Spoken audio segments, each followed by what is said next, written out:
حي على الصلاة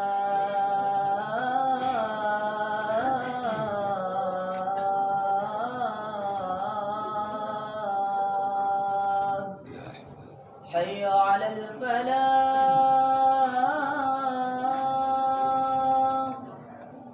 حي على الفلاح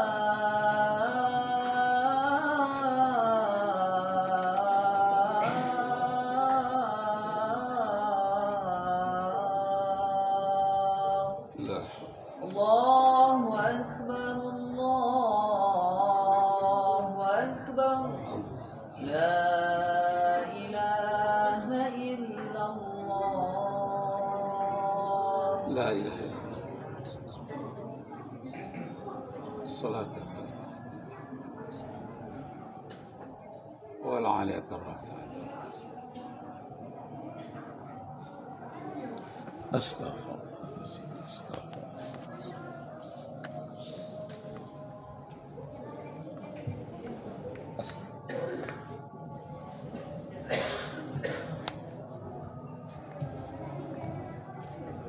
الحمد لله الذي خلق السماوات والأرض وما بينهما في 6 أيام أشهد أن لا إله إلا الله وحده لا شريك له وأشهد أن محمدا عبده ورسوله اللهم صل وسلم وبارك على محمد وعلى آله وأصحابه أجمعين أما بعد فيا عباد الله أوصيكم وإياي بتقوى الله فقد فاز المتقون قال الله تعالى في القرآن الكريم يا أيها الذين آمنوا اتقوا الله حق تقاته ولا تموتن إلا وأنتم مسلمون فقال أيضا ومن يتق الله يجعل له مخرجا ويرزقه من حيث لا يحتسب صدق الله العظيم. Kaum muslimin sidang Jumat yang berbahagia, pertama-tama marilah kita bersyukur kehadirat Allah Subhanahu wa taala. Salawat dan salam kepada junjungan alam Nabi kita Muhammad sallallahu alaihi wasallam. Allahumma salli ala sayyidina Muhammad wa ala ali Muhammad. Khatib berwasiat kepada kita semua, termasuk diri khatib sendiri, marilah kita meningkatkan ketakwaan kita kehadirat Allah Subhanahu wa taala dengan sebenar-benarnya takwa, dan janganlah mati melainkan di dalam Islam. Kemudian hati berwasiat juga kepada kita semua agar senantiasa meningkatkan iman dan ilmu kita sesuai dengan bulan di mana kita berada sekarang ini, berada pada bulan Syawal. Syawal itu artinya peningkatan.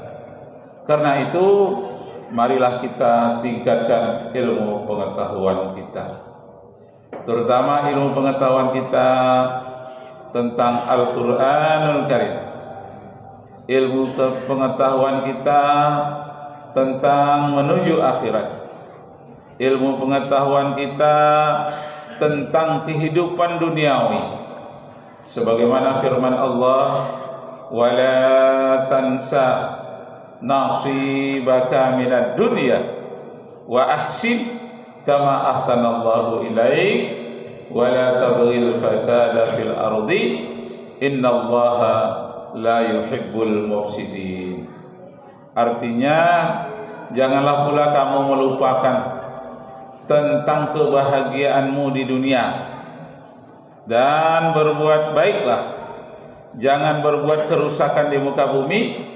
Sesungguhnya Allah tidak suka terhadap orang-orang yang berbuat kerusakan. Kaum muslimin yang berbahagia, tentang kebahagiaan duniawi kita memerlukan sains. ilmu pengetahuan, dan kita memerlukan teknologi, karena teknologi itu memudahkan dalam kehidupan kita dan memudahkan juga dalam berdakwah untuk menyebarkan Islam ke permukaan bumi ini. Kaum muslimin sidang Jumat yang berbahagia, tidak sedikit orang-orang non-muslim menjadi mu'allaf karena mempelajari dasar-dasar sains di dalam Al-Quran. Dasar-dasar ilmu pengetahuan duniawi juga ada di dalam Al-Quran.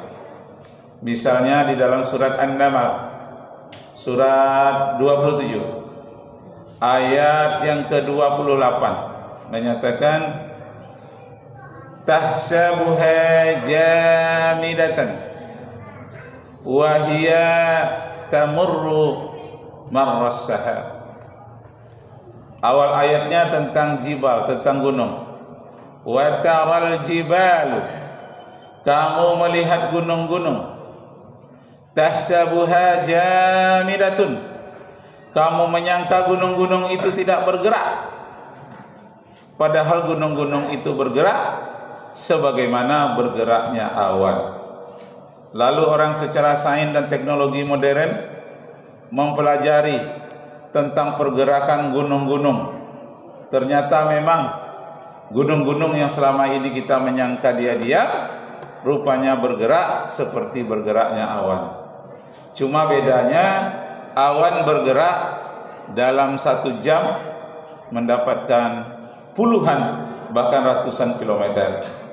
Tapi kalau gunung-gunung perjalanannya dalam 1 tahun ada yang 5 cm, ada yang 2 cm.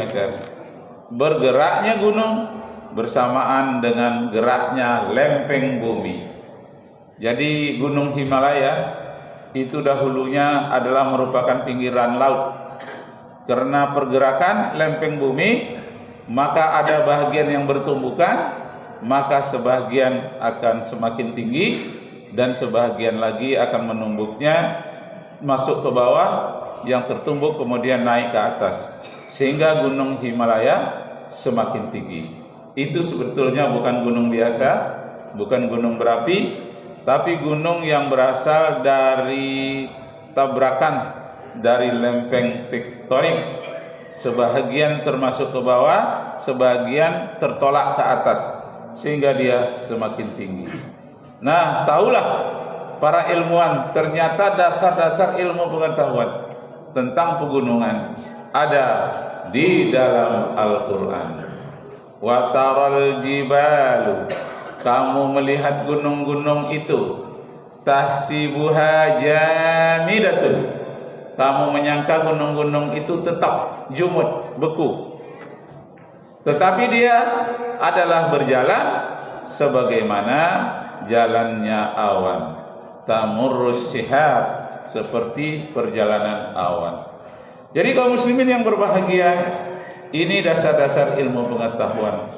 Semakin dikembangkan orang lagi dalam ilmu geografi dan geologi, akhirnya orang tahu bahwa rupanya rahasia alam semesta ini sebagian sudah ditemukan orang melalui teknologi dari ayat-ayat Al-Quranul Karim yang menceritakan tentang hal tersebut.